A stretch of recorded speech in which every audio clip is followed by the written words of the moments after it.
So hello there guys, welcome to my super stupid simple Facebook advertising or remarketing explanation. I basically want to share with you the new remarketing and advertising strategy that we're going to be using on Facebook. The problem is a lot of this stuff can get really complicated, and Facebook's advertising platform isn't massively simple. So this is going to be a screen share of not only the overlay of how our campaign is going to be working, but also the overview of kind of how ads and ad sets and campaigns work in general. So the reason we're doing this is because we've been driving a lot of cold traffic to our website recently, and I've noticed that it's been over time converting less and less and less. Now the reality is we actually capture quite a lot of, we have about 2,000 unique visitors a month now, and that's growing 8% roughly month on month from things like Google, organic Facebook, organic social. And piling on more traffic onto that seemed to be a bit crazy when we weren't making the opt-ins and weren't getting the subscribers from our current traffic. It seemed our opt-in rate was actually going down the more traffic we drove to the site. Now, anyone who follows me knows that I don't believe that traffic is most people's problem. I believe that you should be focusing on converting your current sales. That should be where you're working on. Most people, it's interesting, they'll say, oh, I've only got 30 leads on my list, or I've only got 30 email subscribers, and I haven't made any sales. And I'm like, well, have you had a conversation with every single one of those sales? You should be following up with who you've got at the moment.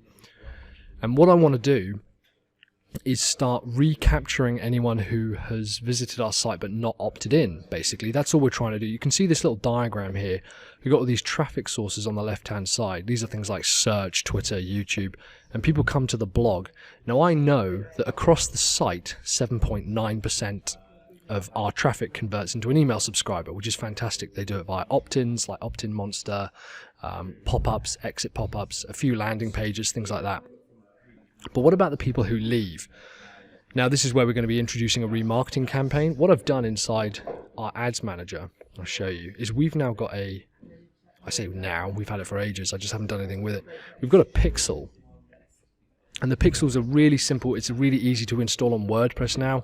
Facebook will even give you a WordPress plugin that you download with your pixel inside it. And what it does is it shows anyone who comes onto our website, we drop a pixel on their browser for remarketing. And you can see here that in the last 7 days we have 1.8 thousand events received. Now that's page views, that's not individual visitors, but that's still high enough for me to be able to start saying, okay, well, people who haven't signed up, surely I want to put something in front of them. I want to try and follow up with that warm traffic. Our sales rate is really good, so anyone who becomes a subscriber, it's roughly 1 in 10 become a customer, which is fantastic. We're well over $1 per lead revenue. So the next stage is to capture people who have visited the blog but haven't signed up. And the way that we do that is with a pixel. Now what I've done with our pixel is I've built out an audience that's basically anyone who's become visited our website from any kind of organic traffic, but they're not a lead, so they're not in any of our email address leads, they're not in any of our lists or anything like that. This is one audience, and I want to put an advert out to them. And so I'll show you this audience quickly. And it might be really small, it's only going to be 2,000 people a month. There you go, yeah, about 2,200 people a month. So it's warm traffic, not a lead. Users who have visited the site but haven't signed up to a lead magnet.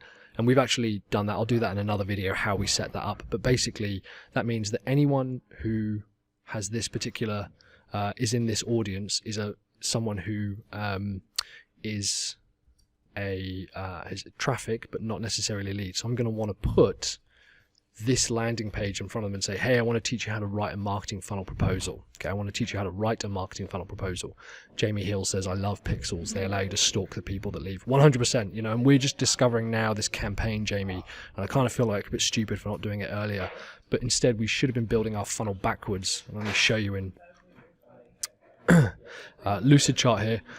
This bit here where people drop off, which we know is like 70-80% of people in total, we're going to put an advert in front of them in Facebook and say, hey, you could download this marketing proposal. They know who our brand is, they know who we are, and we're going to remarket them back to that same landing page and then hopefully move them onto a sale.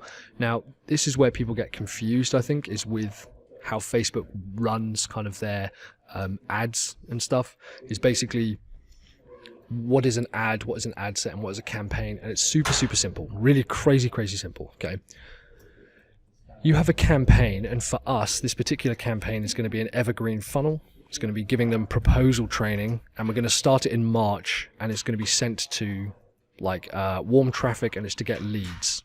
Okay, super simple. And then from that we have our different ad sets. Now ad sets are however you want to categorize it. What we use is we use different types of advert copy. So we'll tell usually like one of them will be a story, or one of them will be a bullet point list, or one of them will be really short. So you can group ad sets however you want. This is usually done because people like to kind of compare different advertising techniques or different copy or different videos, but it's usually quite a big change in an ad set. For example, one ad set might be specifically targeting one particular interest or one particular audience, or one ad set might be targeting people and showing them a video, or one might be showing a story, one might be sharing a blog post. So you have different ad sets per campaign, and then per ad set you have different ads. We typically run between 6 or 4 different ads per ad set, and this will be one change to the advert. Let's say, for example, that I have an ad set where I've got a story, and I'm going to be showing you more examples of this, and it's a long written out piece of content, like this here, for example, this story ad, and I'm going to have this as a whole post on Facebook as a paid ad. But I then want to say I've got 4 different images, so I want to test a different image in different ads. So let me show you kind of how that works. In this particular ad set here, if I can get this to move, here we go. In this campaign, we have 4 different ad sets. One for a story type ad, one for a what we call a counter type ad, one called a how-to, and one for a straight offer. And inside each ad set, we're going to have about 6. We're actually going to have 4 for this particular one, 4 different ads. I think I've got an example here. Here we go.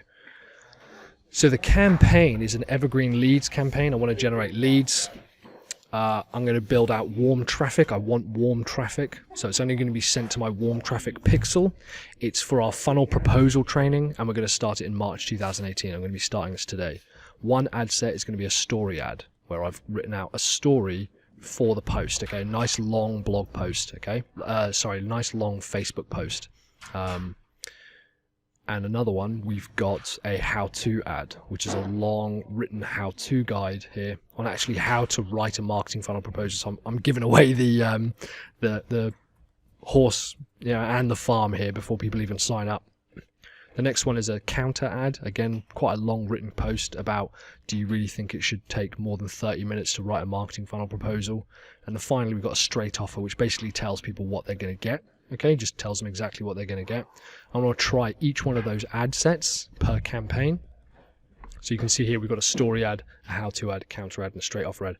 Now for each one of these, I don't know what image is going to suit each ad set. So I've said, well, in that case, I'm going to have 4 different ads per ad set. So they'll have the exact same copy. Everything in the story ad will have the exact same copy, but I'm going to change the image for each advert. They're going to target the same audience, the interests will be the same, everything will be the same pixel. But the first image is going to be just a picture of me. The second image is just going to be a product shot, which we've done in smart mockups. The third image is going to be an advert image, so kind of like something created in Canva. And finally, the fourth image is just going to be a stock image that we'll find from something like Unsplash or something. And we're going to try and keep these as similar as possible across all the different ad sets. So eventually I'm able to cross-reference what type of image works best with what type of advert. And over time, that's going to build out a conversion strategy for us. Now, I want 1,000 clicks before I can start kind of making any definitive suggestions about, which advert works best and which post works best. But ultimately, this is how we're building out our ad campaigns. Really, really nice and simple, as you can see. This is as complicated as it needs to get. And basically, the next video, what I'm going to be doing is actually building this out in real time in Facebook, and I'll show you how we do that with our audience and our pixels and all the different adverts, and you guys can copy it from there.